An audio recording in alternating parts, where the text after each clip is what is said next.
All right, so here we go. We're gonna do our first color assignment here, and you can do this with whatever materials that you want to use.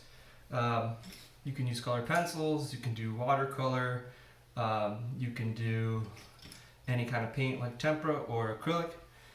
And I'm just gonna walk you through the steps and kind of how to do each part of it. So yourself a piece of 5x8-ish around there paper, and start by just drawing a circle. You can split that in half, and then you're going to make a circle around it, a big circle around that one, and then one more circle around the very edge. And it's great if it looks pretty, but if it doesn't, that's okay too. So we'll start with just our primary colors. So what I want to do is just make one slot. That's going to be for my red. And then I'm going to make a slot here. So just two kind of diagonal lines. It's going to be for my yellow, and then a slot here, and that's going to be for my blue. And again, don't worry too much if it's super even. That's okay. So if you're just using colored pencils, this is going to be pretty easy. So what you're going to do is you're going to bring in just coloring in like this one red. You're going to want to layer. So for your secondary colors like violet, green, and orange, you're going to want to go in and kind of lightly layer in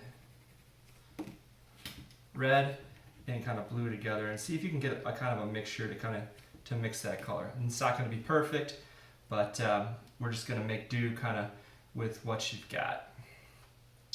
So going forward, if you're using paint, what you're going to want to do there is take the paints and actually kind of mix them up. So I'm going to start here with a little bit of, just a little bit of water, and you always want to have a paper towel on hand. I'm going to take a little bit of blue, and I'm just going to start filling in that blue section.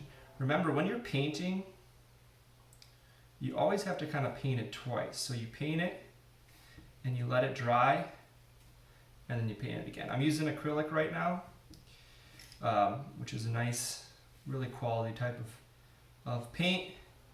One thing I like to do when I'm using acrylic is use a little bit of a spray bottle like you would use for like ironing your clothes, and just keep those kind of nice and wet, so when you're working in layers, that paint's flowing nice and smooth. Trying to kind of stay in the lines.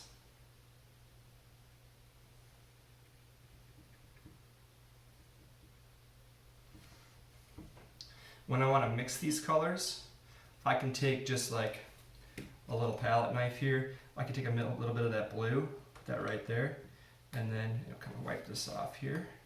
Take a little bit of that red, kind of mix those two colors together.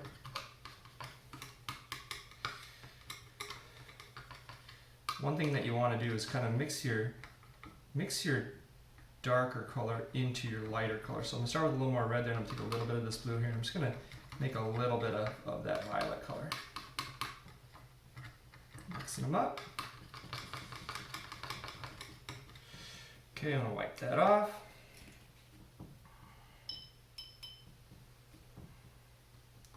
So the idea is that I'm trying to get all my colors to fill in this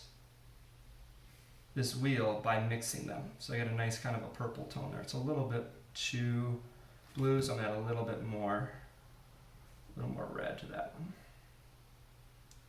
Now, and you can use your brush to mix as well. So if I want to make a different color, I can just take a little bit of that color with my brush and mix it in. Now these inside boxes here, you got your primaries, your secondaries here. You're going to have your neutrals in here, so you're going to do black and white, and then you're going to do your tints and your shades. So your tints, are going to be on the inside here, and your shades are going to be on your outside. So tints all the way across, and your shades. So if I want to mix up a little bit of this, this tint of red, which is pink, I'm going to take my brush, grab a little bit of white there. I'm going to take a little bit of red. I'm just going to mix that in there. And I'm going to make a nice pink tone. And fill that in.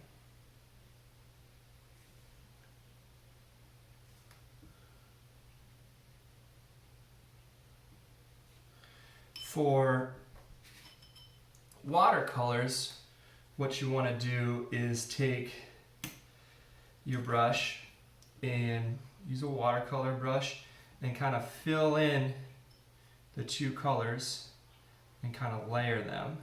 So if I'm using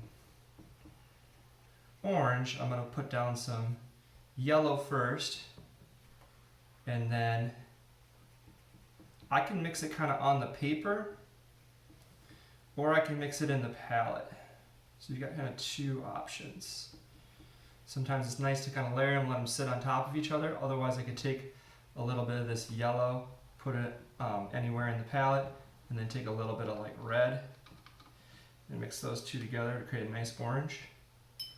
Or I can kind of go right over the top of it with this red here and just kind of layer that in to create a nice, kind of a nice orange tone.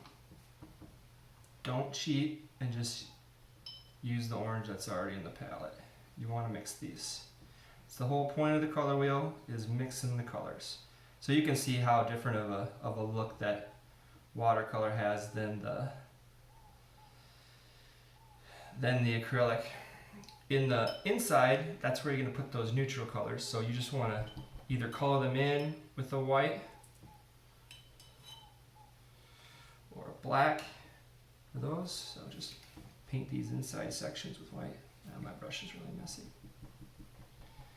Let that be a lesson to you. Make sure you clean your brush. I'm trying to rush here and I didn't do that. So paint that piece in there white. And then you can do black for the other side. And again, back to what I was talking about with the layers.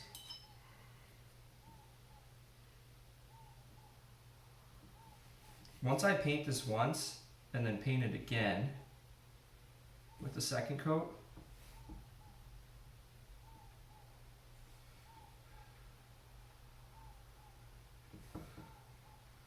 it makes it look so much better.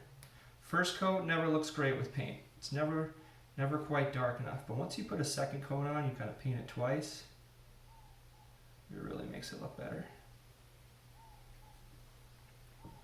So that's how to use the different kind of materials to create the color wheel. Whether you're choosing to do tempera, acrylic, colored pencil, even crayon or watercolor, we're just going to kind of do our best with it, with whatever you got. And then you just fill the whole thing in. This will not be due till Tuesday next week. I'm going to give you a little time to kind of work on this, but you'll have today, tomorrow, and kind of Monday to work yourselves through it. When you do finish it, you can just take a picture of it and post it onto the assignments, and I'll also have a kind of a guide to show you what colors to put where. Posted on there as well, so you can take a look at that and just kind of explore mixing colors and how to make all the different tints and shades and secondary colors and neutral colors. All right, thanks for listening.